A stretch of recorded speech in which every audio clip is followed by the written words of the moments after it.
స్వరూప గారు ఉన్నారు. సో స్వరూప గారు, సో మీ పార్టీ కూడా బీఎస్పీ నుంచి కూడా ఈరోజు నిన్న జరిగినటువంటి సమావేశానికి వెళ్ళడం జరిగింది.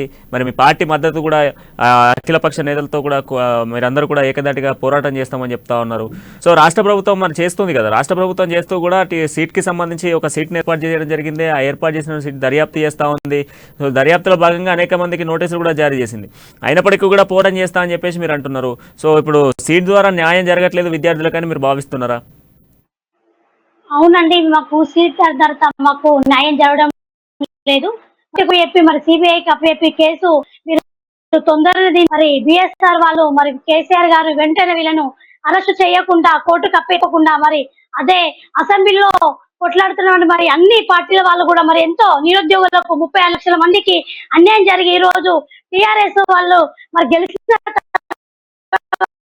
తర్వాత బిఎస్ఆర్ పేద కుటుంబాల నుండి వచ్చి మరి వాళ్ళ పుస్తకాలు తల్లిదండ్రుల పుస్తకాలు భూములు అమ్ముకొని మరి ఈ రోజు ఎగ్జామ్ రాసి 505 రూపాయల లంచ్ అన్నం తినుకుంటూ వాళ్ళు నీళ్లు నిద్ర లేకుండా మరి ఈ రోజు ప్రిపేర్ అయితే మరి లీకేజ్ చేసినటువంటి మరి కేసీఆర్ గారు ఎలాంటి ఈ రోజు వరకు కూడా ఎలాంటి స్పందన లేదండి.